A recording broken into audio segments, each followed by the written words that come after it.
She stands at the edge of the river, crying, but the river never moves. Her tears fall like daggers, not prayers. You try to comfort her, and the river begins to rot. You think emotion is water soft, pure, flowing, but hers is a mirror that drowns you. You try to help her heal, but she bleeds honey, sweet, sticky, and binding. Her sadness smells like seduction. Her silence sounds like blame. You reach to save her from drowning, and she pulls you under not because she hates you, but because it's the only place she still feels real. She is not the victim. She is the weather, and you, the man who forgot that a flood does not explain itself, only erases. Do you know how many men have mistaken lightning for light? If this whisper already knows, you let it echo. Like the video. Leave your shadow in the comments. Subscribe, and stay near the silence. Now, come closer. The dream is ready to split. Emotion is not weakness. It is camouflage for a deeper hunger that reflects your blind spots and drowns your will. You thought her sorrow was a lake, still, soft, waiting to be held. But it was never water. It was a polished surface, deep only in reflection, a mirror made of flood. You leaned over it, hoping to see her soul, but you only saw your own face warped, waiting, needing to be enough. And that was when it began to break. She didn't ask for your help, not with words. Her eyes did it, not pleading, reflecting, not sadness, the shape of sadness, a blueprint for seduction, written in the language of ache. And you, with your need to rescue, to fix, to prove you are different from the ones before, offered her your hands like a sacrifice. You were never helping her. You were feeding her. You never asked why does she cry when you look away, but not when you look too long. Why is her trembling silence always perfectly timed with your retreat? Why does the softness only arrive when you seem ready to walk? You call it vulnerability, but she calls it gravity. And her gravity always pulls when your spine begins to straighten. She knows the scent of your guilt better than her own skin. She can summon it with half a breath, the way a wolf calls fog. You think you're strong because you don't cry, but she's stronger because she does, and makes you feel it. And when you finally kneel, thinking you've earned her peace, she offers you another tear like a leash, not because she needs you, but because she doesn't. And that is why you will stay. The emotional displays are not signals. They are mirrors. And every time you respond, you paint yourself in them. You interpret them. You assign them meaning. You drape her with your projections, the good woman, the wounded girl, the misunderstood soul. But emotion is her theater, and she plays your archetype like a flute carved from your father's absence. You remember the moment she sobbed in the rain, no coat, no shoes. You wrapped her in your jacket. She shivered against you. Later, when you tried to speak your truth, she turned that same moment into a dagger. You once loved me, she whispered. Where is that man now? But she never loved the man she loved, the moment you didn't ask why she was barefoot in a storm, because that was the moment you surrendered your questions. Emotion is not her weakness, it is her ritual. And you are not her lover. You are her mirror, cracked, obedient, flickering with self-doubt. She needs you confused. She needs you unsure of your own outline, because the more blurred your shape becomes, the easier it is to wrap you in her waves. A woman's emotional flood is not chaotic. It is ancient, archetypal. It does not flow randomly. It flows when your ego swells, when your logic becomes a ladder. She drowns it in mud. When you think you've figured her out, she dissolves into contradiction. And when you retreat into silence, she collapses not to be rescued, but to remind you that your silence is violence. You do not notice the pattern until you're gasping. Each wave of her pain mirrors the shape of your resistance. each time you reclaim your boundaries. She weeps with deeper tremble, and so you learn to make yourself smaller, softer, more understanding. But understanding is not what she wants. Understanding breaks the spell. What she wants is power without name power that rides on your shoulders, but never calls itself weight. She makes you question your memory. I never said that. She smiles. You misunderstood me. You replay the moment, the tone, the glance. Maybe you did misunderstand. Maybe you're too cold, too distant, too logical. So you open more, you explain more, and with each explanation, she grows quieter, not because she's convinced, but because she's fed. She is not the flood. She is the mirror in the flood, reflecting your panic, your kindness, your need to be noble. She doesn't cry to show you who she is. She cries so you can show her who you still are, the boy who needed to be forgiven, the man who never wanted to become his father.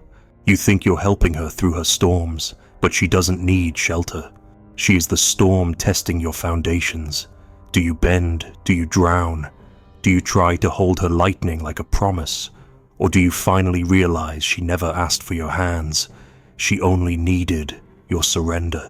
This is why you feel hollow after comforting her, why your chest feels tight even after she whispers thank you, because your nervous system knows what your words refuse.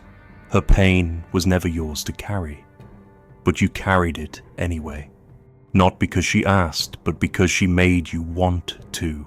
Wanting to rescue her is the leash. Wanting to explain yourself is the cage. Wanting her approval is the betrayal. She doesn't want peace. She wants movement. She wants to see what your soul does under pressure. Will you chase will you retreat?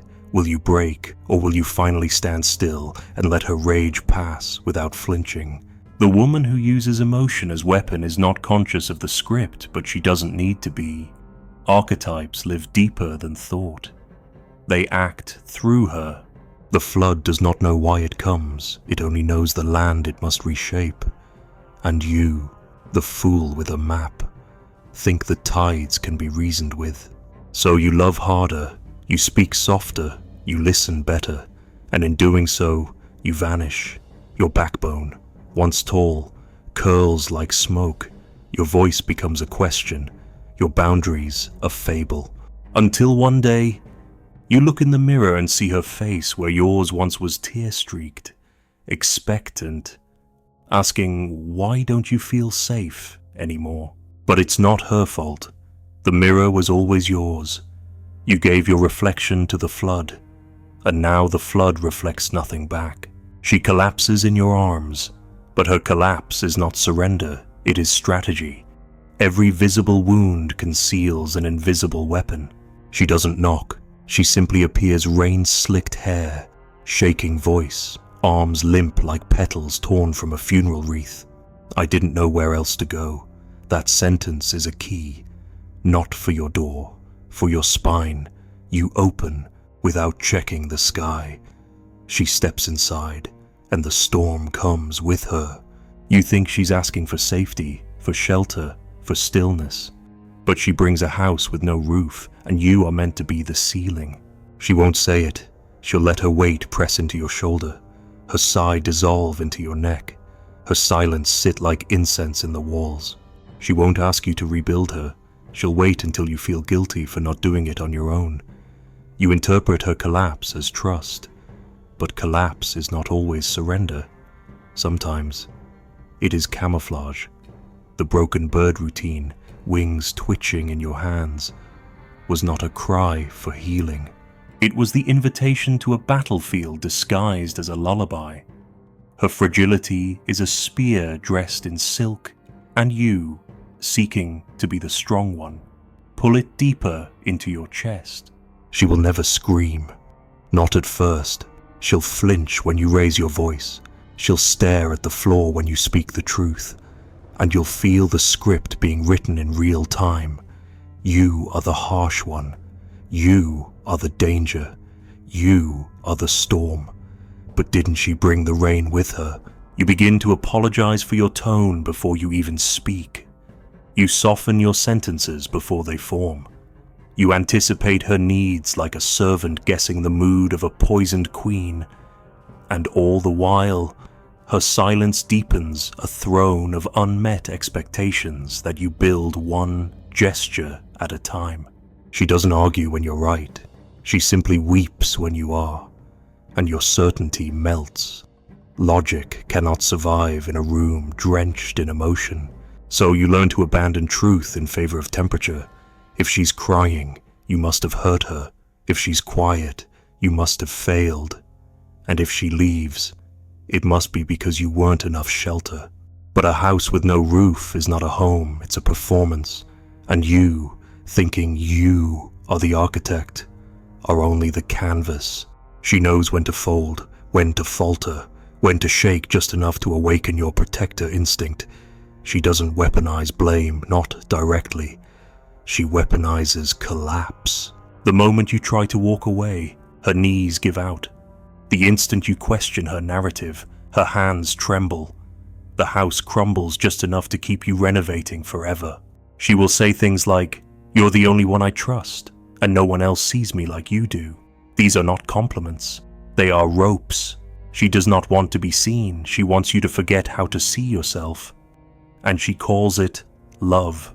Do you remember how she looked after your first boundary, eyes wide, lips parted, a single tear rising like a trained actor? She didn't yell. She didn't reject. She dimmed.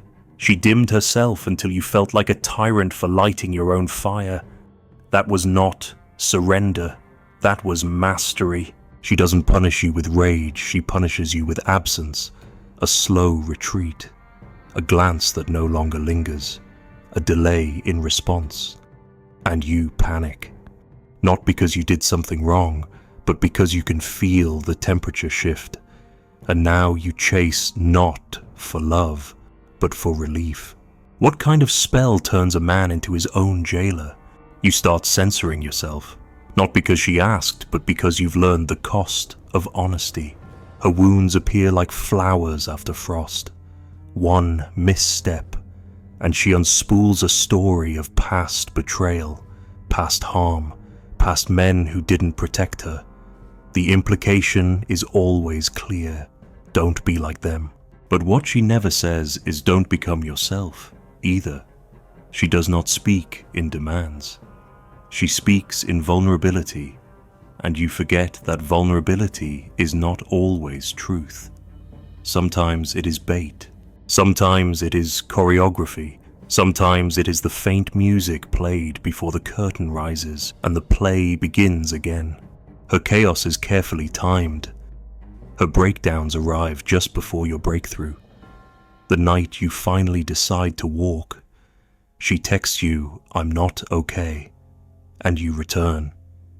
Not because you believe her, but because the image of her alone is louder than the truth of your silence. She builds a house with no roof, so you will never rest. So you will always be adjusting, covering, protecting, shielding. You sleep light. You walk soft. You smile even when you bleed. Because if you complain, if you collapse, the house falls entirely, and you will be blamed for the weather you did not summon. This is the hidden war, not with fists or fury, but with fabric and gaze and tremble. She does not conquer your body. She conquers your rhythm. You dance to the song she does not sing. You echo the pain she never names. You shape yourself around a vacancy that pretends to be a home. You tell your friends she's just sensitive, just misunderstood. You defend the story even as it suffocates you. Because to admit the truth would be to admit that you've become a ghost in your own life. A man who stands beside a crying woman and forgets he still has a voice. And when you finally speak, truly speak, she'll cry again. Not from pain, from the loss of her script, from the horror that the roof may never be rebuilt. She'll say you're cruel, that you changed, that you stopped caring, but you were never meant to build the house. You were meant to lose yourself in the renovation, and still, part of you stays. The part that believes love looks like bleeding. That comfort means containment. That if she hurts, you must hold her harder even if your arms are broken. But what if you stepped outside? What if you let the rain fall? What if you stood in your own storm and let hers rage without drowning in it? The house will shake. The roof will remain absent. She may leave. She may collapse again. But this time, you do not offer your spine as scaffolding. You let the ruins speak, and in the echo, you remember a collapse is not always a cry for help. Sometimes, it is a trap dressed as tenderness. She appears as your muse, your healer, your innocent, but each emotion she reveals is a map toward your undoing. She enters like a memory you never made, soft voice, tilted head, eyes too large for the room. You feel your breath slow, not because she demands it, but because she carries the scent of something lost. A kind of holiness, a kind of silence. She does not ask for your attention, she becomes the space in which your attention hides. You call her an angel, you call her wounded, but she is something older, a daughter who forgot her father's face and learned to survive by becoming everyone else's mirror. The masked daughter does not speak with power, she speaks with pause. Her every sentence hesitates just long enough for you to fill it in with your fantasy. She does not seduce. She lets you seduce yourself, and you do. You fill her silence with stories. You call her delicate, loyal, pure. You mistake her distance for depth, her confusion for innocence, her stillness for patience. But the archetype she wears is not costume, it is machinery.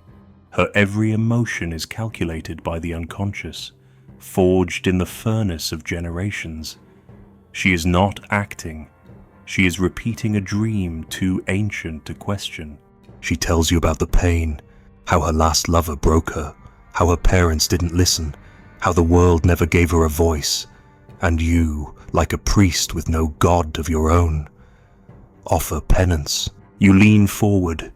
You promise her different. She smiles like forgiveness, but inside that smile is a ledger. She will collect your promises and spend them later, when your clarity threatens her illusion. She does not want to be understood. She wants to be interpreted. She wants you to project, to guess, to wrap your longing around her myth. Because once you believe she is the innocent, she owns your guilt. Every boundary you draw becomes a betrayal. Every need you voice becomes an accusation. You are no longer her partner, you are her redeemer. And redemption is a prison.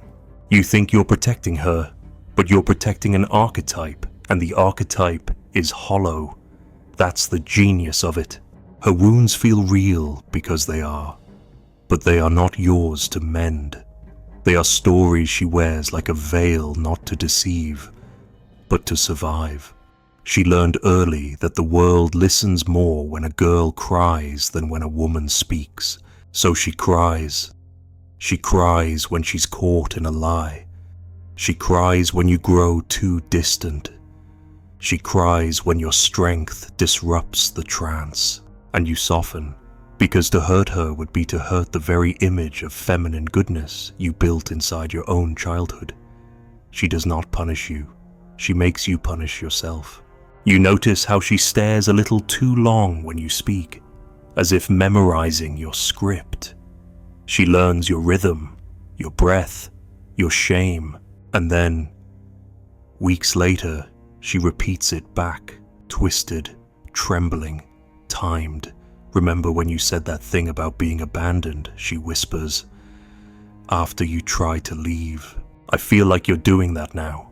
She is not wrong, but she is not right either. She is scripting your wound back into her control. You begin to question yourself, not in the way growth demands, but in the way gaslight survives. You walk on eggshells not because she threatens, but because her collapse costs too much.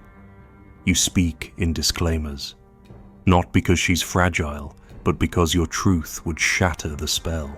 She's not the villain. That's the final twist. The masked daughter does not intend to destroy. She only knows how to survive through dependence. Her father wasn't there, or he was cruel, or he never spoke, or he worshipped her. Either way, the map was set to be loved. She must become the echo of another's pain. And so she becomes yours. You'll notice how she mirrors your ideals. At first, she's everything. She reads your favorite books. She shares your silence. She understands your edge. But slowly, when you challenge her, when you ask her to be something unmirrored, she hesitates. Her smile fades. She doesn't rage, she deflates. And you, trained by myth, rush to inflate her again. You bring her coffee after a fight. You apologize first. You stroke her hair while your hands tremble. You beg her to tell you what she's feeling, even though she already has with her stillness. Her absence, her ritual vanishing. She knows how to make you feel like the storm, even when all you did was close the window. This is not about evil, it's about archetype. The masked daughter carries centuries of myth in her bones. She is the broken girl you must save, the gentle soul the world betrayed. And if you do not save her, you become the betrayer. There is no third role in this play, only savior and villain. You begin to lose your shape. You adjust, adapt, perform. You start liking what she likes. You stop speaking your mind. You filter yourself into the safest version. And when she finally looks at you with distance, saying, "You've changed," you wonder who changed first. The truth is, she never showed you who she was. She showed you what you needed to see. That is the seduction, not her body, not her voice. Her ability to become the archetype you hunger for, the daughter, the dream, the redemption. And then, the judge. She judges not with words, but with absence, with subtle disconnection, with a softness so cold it burns.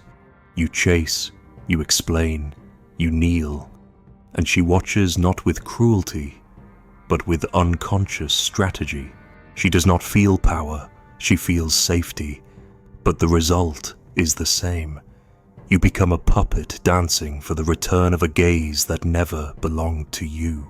And when you finally pull away, truly pull, she returns. Small, sad, still broken. "I miss you," she whispers. "I don't feel safe without you." And just like that, the play resets. You step back into the script. She hands you the mask, and you wear it. The strong one, the understanding one, the man who never raises his voice, not even when he's dying inside. This is not madness, it is myth. And myths do not need belief to function. They only need repetition. You are not with a woman. You are with a pattern shaped by generations of longing, protection, and silence. She does not know she's doing it, but you do. And that is where the fracture begins. You can love her, but you must not lose your shape in her sadness. You can hold her, but you must not disappear into her wounds, because once you do, the archetype is complete, and the man is gone. So when you see her weep, ask, what part of me does this mirror when she goes quiet? Ask, what role am I stepping into now? When she reaches for you with soft fingers and sharp undertones, ask, what mask is being handed to me, and what will I lose if I wear it again? Because the masked daughter only knows how to bond through need, and the moment you stop needing her need, the mask cracks, and beneath it, she is just a woman, as lost in the dream as you are. You stand in the hallway, holding the mask she used to wear. It's warm, still breathing. Behind you, the house is silent, not empty, but watching. You thought it was love, but maybe it was just a rehearsal. And now, the curtain does not rise, it listens. Let that silence choose what happens next. If it still remembers your name,